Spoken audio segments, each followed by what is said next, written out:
All right, let's get into this, Rob, because this is a hot topic. Ian Desmond is not going to. He's one of the latest baseball players to say that he will not play in the bubble, or there's not going to be a bubble, but he's not going to play this season. He's going to sit it out. But he expressed some disappointment with baseball itself, and he feels like baseball is failing African Americans. That's basically what he said. And so we want to address this topic. And I'll let you. Let me go because this is something. Covered. Yeah, well, let me. something this. It's 7. Baseball is 7.7% African American last year, 2019. That's actually up from 2016 when it was 6.7%. I was going to say it has gone up. I was going to say it has ticked up 1%. This is something that we've talked about over the years, and what's happened in baseball, and something that I've studied, Chris, talked to a lot of people, and most of it has to do with economics. Baseball owners basically decided about 15 or 20 years ago that they were going to outsource their jobs. What they were going to do was set up baseball academies, right? Not in Detroit, not in Tampa, not in the Bronx, but in South American countries. Right. Why, Chris? Why would they set up camps there? Cheaper, great weather, kids can play all year round. They're not dealing with agents, lawyers.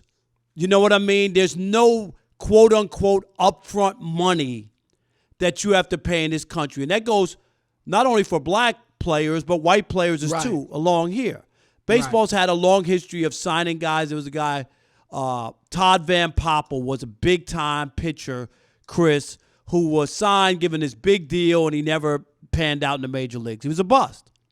And there have been other guys who have gotten big contracts and big money. So they decided, you know what we're going to do?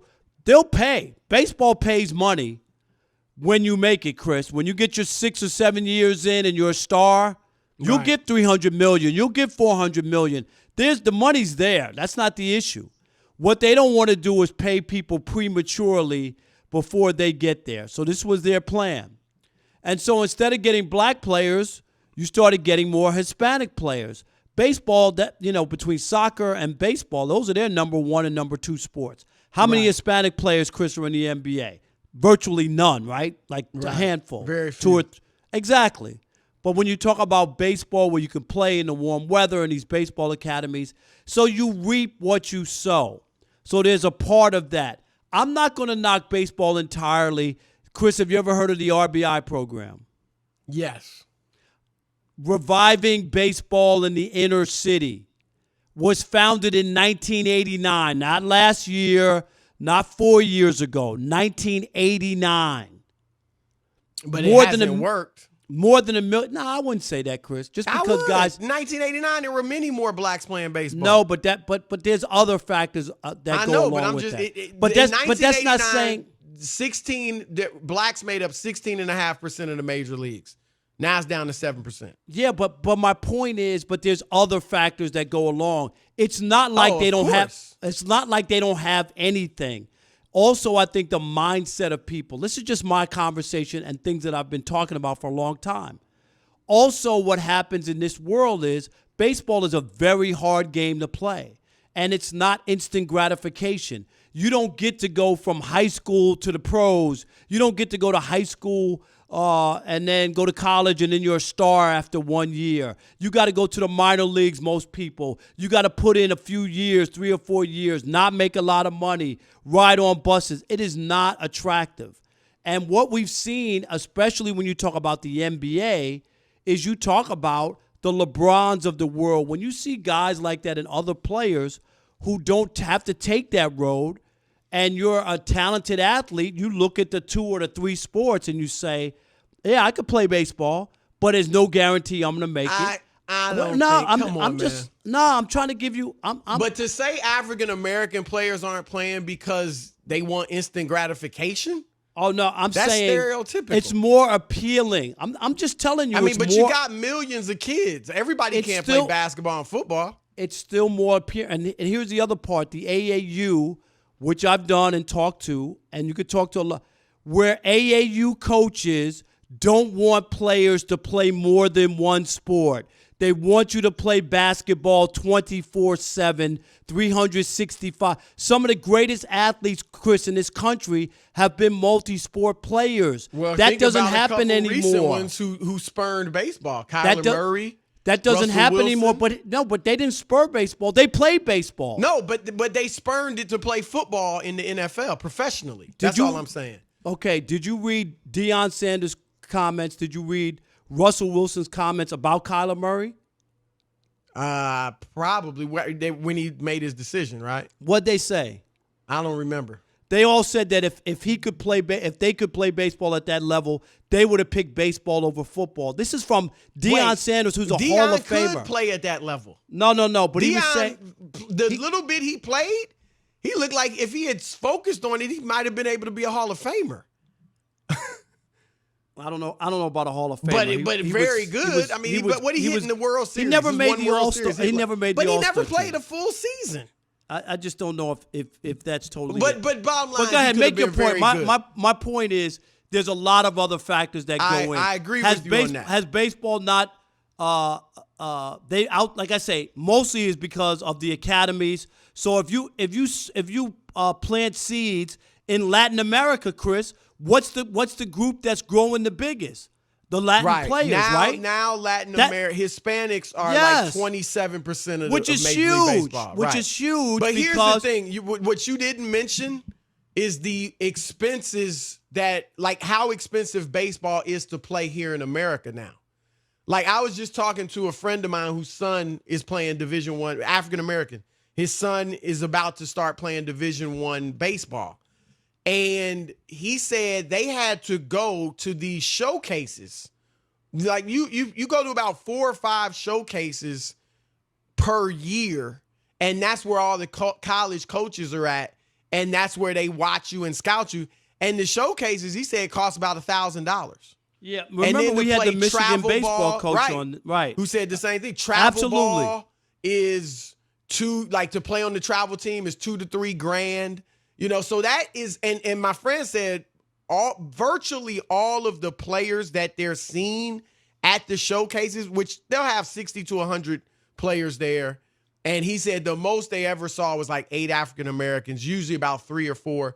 And he said most of the players are there and their parents are there. They're from 2-parent households or at least middle, if not upper middle class families. And so baseball is to some, outside of the, like you said, the players in Latin America who obviously are coming from poverty. In America, it's largely a sport for the affluent because it's so expensive to play. And you are right in that, like basketball, you can kind of go out. It's changing a little bit because everybody's getting personal trainers and coaches. But basketball, you can go out and play on your own and develop some good skills. You know what I mean? Baseball, you do need somebody to teach you. If you're going to do it at the highest level, you need somebody to teach you how to properly field grounders. You need somebody to hold your bat. Yeah, right. Hold your bat, bad hops, judging fly balls. Like, you do need good coaching. You're not just going to wake up and be able to, play baseball because you worked on it a little bit by yourself. Whereas basketball, you can develop some skills. Football, obviously, if you've got certain athletic instincts, you could end up being a really good player with a little bit of coaching. So I do think that's a factor. And I know the RBI program, like you said, it's been around a long time, but I don't think it's borne much fruit. And that may not be baseball's fault. Right? I also think, Rob, that the fatherlessness that is really just grown tremendously in the black community, I think that's a factor. Because a lot of times it was dads. When I played Little League baseball and I played in a league that was like half black, it was fathers, black and white. But my father coached, my boy's father coached. Like, there were a lot of black fathers coaching and teaching us how to play. And now in a lot of inner cities, they just aren't there. And I think that's a little bit of a factor too. That's I fair. think like you said, it's a number of factors, and the ones you said are right too. And it's a complicated issue. But think about how many of the great players, Rob, that great African American players. I mean, the Darryl Strawberry, Doc Gooden. How many of them may not have been able to play if the current climate, as far as how expensive it is to play now, existed? You know what I mean? There's no doubt that the showcase, and I can't remember his name, the Michigan coach, Chris, and I'm not going to hang any longer. But when he talked about it, remember we were watching a playoff game. Remember we were watching the College World Series, and we looked up at the screen. Do you remember I pointed to you? Because we were looking at the Michigan baseball team. Yep. And they had 3 or 4 black starters on the team. And I said, not speaking, I said, Chris, look at this. Because it jumped out at me. And then when we had it on and he talked about it during an interview on television, he basically said he decided to start looking for people who maybe weren't at the showcases, but they could play. Right. And that's really the money part. And I agree with that. I think that Michigan baseball coach started to look for talent and didn't go in the usual places, the lazy places, Chris, which is the same thing when you have like the basketball with the what do you call teams? Did you have travel teams, the AAU and all that? But the basketball? AAU, that's a big thing now. They're bigger than high school. Yep. All right. So, all right, 877-99 on Fox, 877-996-6369. Your turn to weigh in on this topic. Is Ian Desmond correct when he says the sport of baseball is failing minorities and the underprivileged? We'll continue the conversation with you next. Rob, let me say this too. Look, if African Americans either don't want to play baseball or aren't good enough, then fine. If the league's 7% black, it's like hockey. If we don't want to play hockey, fine. So I don't think we have to increase the numbers if blacks just don't want to play. But the question is if they want to play, and clearly we've seen from history they're good enough to play, that's where you say, okay, let's make sure they get the opportunities. Yeah, you know what I mean? I get the money thing, and that's it's the same argument that we had forever, Chris, with tennis, right? And hockey, you have to have and ice time with those. Okay, yep. That's right. And golf, you got to. There's all kinds of stuff that there are numbers, and economics does play a part. So it's not unique to baseball. Basketball, you don't need as much. You need a ball and a hoop. But it's become a little more unique. No, I agree, because of the showcases. Right, because of the showcases. There's no doubt. All right, 877-99 on Fox. Your turn to weigh in.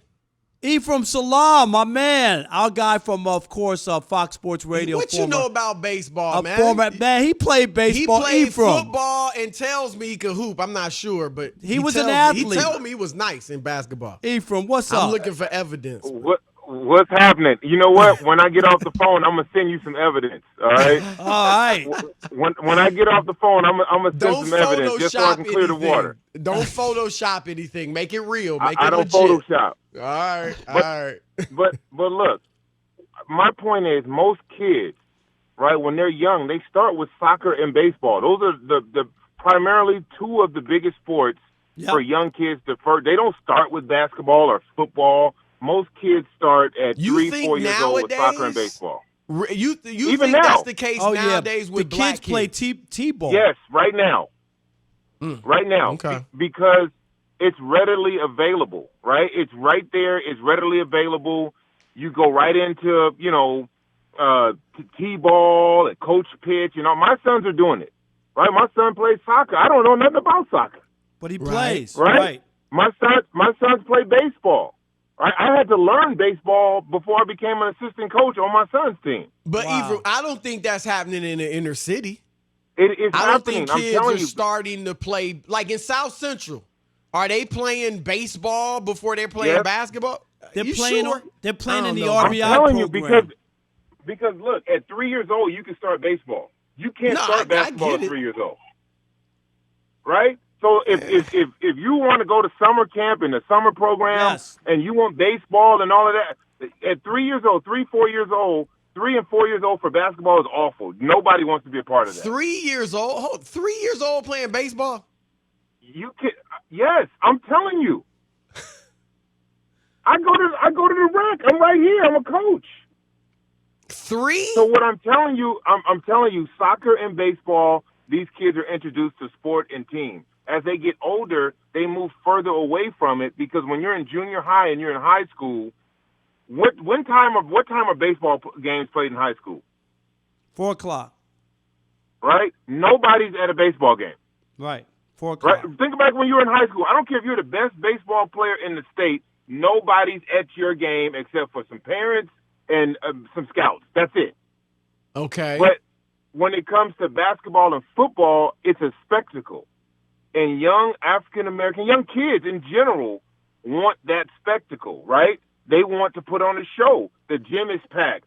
The stadiums are packed for basketball and football so that you could be, I'm telling you, you could be great in baseball and average in basketball and get more attention playing basketball. Yeah, but that's saying black kids are only playing for attention or because it's a spectacle. No, I'm not talking about attention. I mean, that's what it's. I'm talking about girls. Girls don't go watch baseball games in high school. Okay, so that's what even I'm more talking so. about. That's why brothers only play because they want girls. Of course, dudes want girls, but if you play baseball, that doesn't mean you can't get girls. So what I'm saying is, I could tell I hear Chris y'all. that you were I in just like. think that's I stereotypical. could tell Chris was in the math club in high school and didn't really First of do all, the I whole got sport girls thing. and played all 3 sports. Chris, don't talk All about right? you getting girls. You're a I man need of the proof. cloth. I need proof. I don't hear y'all. Like, I'm serious. Like, first of all, Ephraim, black kids are stopping. They're not playing up until high school. They're stopping way No, they're before stopping that. beforehand. That's what I'm saying. They're As stopping way before it's about girls and having the stands packed. They're not playing Chris, Little let me League ask you like this. they used to play. Chris, more let me kids ask you play this. Little League now than ever before. Not black numbers Let me kids. wise. ask you this. Yes. Not Chris, black kids. Chris, let me ask you this. Who's the best baseball player in the league right now? Mike Trout. Who? Mookie's second. Mookie Betts. Exactly. Who Second. cares? In Think the about black that. community, you mean? Who cares? I don't know. Can you relate to, can maybe you relate to Mike Trout? Yeah, but you can't always. I'm I just think saying you're he's not making that. a He's good point. He's in not that. He's not that charismatic. But charismatic. But it doesn't even matter. You don't like. You know who I can relate to? If I'm a young black kid, LeBron James. Right. You know who I else feel I can you on relate that. to? I feel I you on can that. relate to Marshawn Lynch. I can relate to Russell Wilson. Right? Where's Baseball that has guy not in allowed- baseball for those communities? Baseball hasn't allowed their players to show as much individualism, I don't think, as the other sports. And that's the point. Yeah, right? I agree with when you you're on that. growing one. up and you want that attention and you're seeking, you see these figures, right? You see the Jordans, you see the Kobe's, you see the quarterbacks and the running backs and the receivers. You see the Jerry Rices. Where's baseball? Like we have Barry Bonds, right? No, And he was hitting home I runs. think that point is legitimate. I do think that point is legitimate. All right. Ephraim, we'll get you on again, brother, because we need more that's time. bring with up some. you. Yeah, All right, you buddy. got I'm some sending the interesting proof. points. Send me the proof. No photos. I will call you out on national radio. I'm sending- if there's an inkling of a Photoshop. I'm sending proof I from was my 16 college. years old playing basketball right now. I'm gonna send you proof from my star-studded days in high school, but don't show anybody. These are private, okay? That's our man Ephraim Salam. Thank you, brother, for hopping on. Absolutely. All right. He is a former Major League Baseball outfielder and now an MLB analyst. Our man Rod Allen. Rod, welcome to the Odd What's Couple. up, Rod? Hey, what's going on, fellas? How you guys handling the whole pandemic thing? It's been a long Man. time since we talked. I know. We're waiting for some baseball I'm to start good. to get you back on the show. I'm ready. Yeah. How are you? A family safe and everything? Everybody's safe, man. I mean, Good. we opened up a little too soon out here in Arizona. I mean, at least that's what they Man. say. So they've kind of closed some stuff back down. But Right. the main thing is staying safe, man, and wearing those masks and washing your hands, man. Nobody's ever seen anything like this before. So Right. I'm glad you guys are safe. All right, Rod, we're going to get right to it. We've been talking about the dearth of African-American players. It's down to 7%. Up to 7.5. Well, it was 6.5, a few years ago. 7.5 now. Now 7.5%. What is your reason? What do you think is the reason for this lack of black players? Well, I don't know if you guys read Ian Desmond's words that he so eloquently Yes. spoke yesterday, but he touched on so many subjects, man, and he kind of hit home on so many of them that were nailed 100%. I mean, obviously he talked about his youth in Sarasota, Florida, and playing Little League. I think most of us had that same kind of youth where your parents were involved. There was no travel ball at that time, so everybody could afford to play the game of baseball. Mm-hmm. But I think it's a bigger story. I think the dialogue that we're having now in Major League Baseball is one that we have needed to have for a long, long time, and it started with the general managers on draft day with, Black Lives Matter, and so many of them admitting, that they've done a poor job in giving African Americans an opportunity to have the positions where they're in higher fire positions. I think if we have more general managers, if we have more black managers, more coaches, more broadcasters, I mean, you could throw those into the mix as well because there's not that many in Major League Baseball. I think it'll be a trickle-down effect. You'll start to send your scouts to different schools to watch different players. You'll have more dads that are involved in the game. Therefore, their kids will be involved in the game. Their daughters will be involved in the game. But I think it starts at the top with Major League Baseball and just recognizing where we're at in our country and then really just doing the right thing to make sure there's inclusion at equal in baseball. And Rod, my biggest thing, too, is, along with that, well said, is that about 15, 20 years ago, baseball made a financial decision, too, when they started the academies in Latin America because it was cheaper to get those kids without having to sign them to these big bonus baby contracts and all that, have them play baseball every day, live in a dormitory, you know what I mean, and then develop these kids, and we've seen the explosion. Doesn't that play into it as well with the explosion of Latin American players? No, not really, man. Because when I came up to the big leagues, in when I finally got there in 1983, and after being drafted in 1977, and we had 4 or 5 black guys on every minor league team, and there were 4 or 5 black guys on every major league team as well. I think where the game has gone lately, I mean, you look at Sandy Alderson. I think back in '94, he was the only general manager that was from an Ivy League school. But now you look at baseball, and you probably have 15 of the major league teams that are being run by guys that went to school at Ivy League schools. Therefore, they're hiring their friends. Therefore, they're not really paying a whole lot of attention to what Major League Baseball is doing with these RBI programs because they're on a whole different plane with the analytics and all that kind of stuff.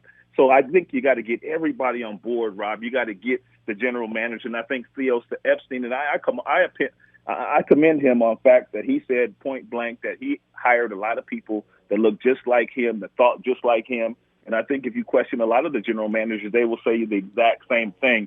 I think you just have to start to put people in positions of where they can succeed. And the game's just made equal again, Rob. I mean, we look at the numbers. I mean, they just dwindled from the players that have gone down. Obviously, it's good to see the Latin players playing, and there's a lot of them playing. But every area of the game. But their number has exploded, the Latin American player. I mean, they're at that's 27% of the league. That's incredible. That used to be the African American player back in the day, but no disrespect to the Latin players. I mean, they come over here and they play well, and for whatever reason, they've kind of taken over that percentage from the African Americans. But I do know that I have a lot of friends that still are involved in the game, whose kids played the game. But I worry about that younger generation because they're just not playing baseball. I mean, they think the sport is boring. I know baseball is trying to do all kind of innovative things as far as YouTube and Facebook and trying to put games on there where they think kids are playing. But if you want more African-American kids to play, you got to at least show them more players. And you got to have some of those players upstairs talking the same kind of language that they speak. I mean, it's that's that simple, Rob. I spent 20 years in the broadcast booth. And for the first time since last year, where I spent the entire year out of the game, I have hope that I can get back in the game in some capacity and have a voice in helping Major League Baseball with where it wants to go. Former MLB outfielder Rod Allen joining the Odd Couple. Rod, I get where you're coming from a front office and managerial and even broadcasting perspective, and I agree with you on that. But I don't think that's affecting that's why black kids aren't playing. Because we could look at football and see that there's a lack of blacks in the front office in football and the coaching staffs. Yeah, I mean, so I just think the problem is at the lower levels, you just don't have as many black kids playing. And even if they watch games, I know regionally and locally you don't have many black broadcasters. But when I turn on the playoffs, I see Frank Thomas. I see David Ortiz. Even though look, I look at David Ortiz as black. I don't know what he considers himself. Right. Pedro Martinez. You see A-Rod, who's a person of color. I just think that Rob makes a good point. I think the showcases that these young kids now have to play in that are $1,000 or the travel teams. Like, I think they've priced out the kind of the poorer population, regardless of your skin color. They've priced out the poorer kids, and a lot of the baseball is becoming more of an affluent sport.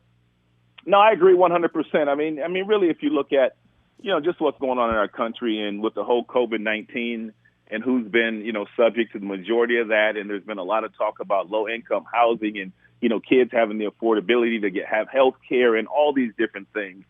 I just think it's a broader issue than really just baseball. I know we're talking about baseball, and I agree with both of you guys. I mean, you do see, a lot of those superstars that are broadcasting games on television for the playoffs, and A-Rod every night on Sunday nights in baseball. And don't forget, they got Gary Sheffield and Jimmy Rollins. Honestly, I see more black broadcasters than players. No, it's we got the picture here. I forgot his name. Dontrell Willis. Dontrell Willis, yeah. Right, who works for Fox. It is pretty amazing now that you start to name people. Right. That's pretty amazing. I think I was speaking more of the everyday job, the broadcast on the everyday job. Locally. The local I gigs. agree with that. I mean, the 160 day gigs, you know what I mean? Sure. Right. No doubt about it. That's true. And the RBI program, Rod, how familiar are you with you? I know it started a long time ago. Chris and I, real quickly, we got less than a minute. But it's out there for people who want to play baseball. It's not like baseball hasn't set up anything. And the whole thing was reviving baseball in the inner city, the RBI program. Do you know much about it? I know players who have participated and worked with it. And has it worked at all? I think that. They've done a wonderful job. I mean, they started the first one in L.A. They now have them in Kansas City. They have them in Houston. They have them in D.C. And they have a lot of former Major League Baseball players that work those academies for kids of all races to come out and participate and play because baseball is not discriminating against any of those. And I think it's a wonderful thing that you can get the kids out and you can play and you can get some big leaguers out there to talk about baseball. And I think that's the key for the kids, just giving them an opportunity. And I think baseball is doing the best that it can to do that, but we still have a long, long way to go to get back to where we need to be in baseball. Yeah. All right, Rod. My man. Great Thank stuff, you, Rod. man. Great to hear your voice. All right, fellas. Take care of yourself. All right. Rob, I got a question for you. What was the height, and you're going to get this wrong, I think, but what do you think was the highest percentage of major leagues that was African-American? Like, what ever? Was the highest ever? I'd say 16%. Oh, okay. 18.7. What year was that? In 1981. 1981. Wow. Okay. Yep. It was 18.5 and 75. Which I thought you were going to say about 30%. No, I was never. Because a lot high. of the stars were, but yeah. Right. So that was never that high because Chris. One thing about baseball, all the bench warmers, they were never. I don't know if you remember Jerry Royster. Was a utility player. Yep. Chris, he was like one of the few black guys who didn't play every day. That wasn't a superstar. Those jobs never went to black guys. So that's why the numbers were never that high. Right. There was a much higher percentage of the stars were black. But yeah.